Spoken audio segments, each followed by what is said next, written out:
A senior politician in the parliamentary opposition is accusing the Jamaica Labour Party and People's National Party of playing politics with crime. Member of Parliament for Kingston East and Port Royal, Phillip Paulwell, instead believes the political directorate must put their differences aside to help solve the issues. It's an issue that the government and opposition have failed to find consensus on how to work together in the fight against crime and violence. Although he is the shadow spokesman on energy, Phillip Paulwell did not hold back in expressing his views about the direction the country is heading, given the crime scourge.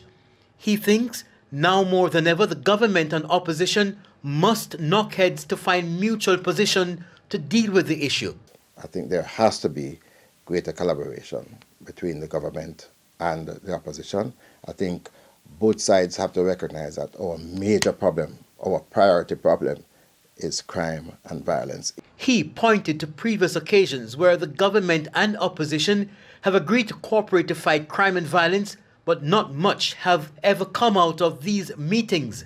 He says both parties are guilty of playing politics instead of acting.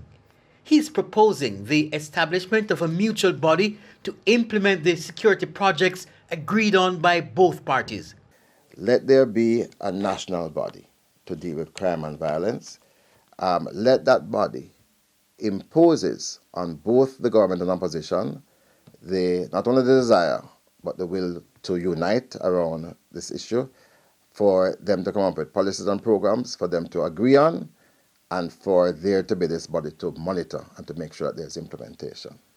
Pointing to the impact of crime and violence on the economy and the lives of many Jamaicans, he's recommending a list of solutions.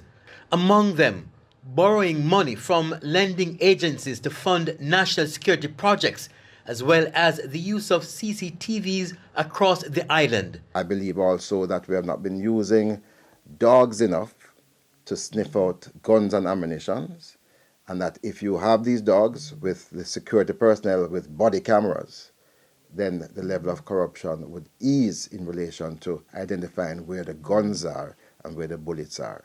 I think if we could start with that and get agreement from both sides, we'll be on our way. Of course, there are social issues that are long-term, but they require money. Kirk Wright, TVJ News.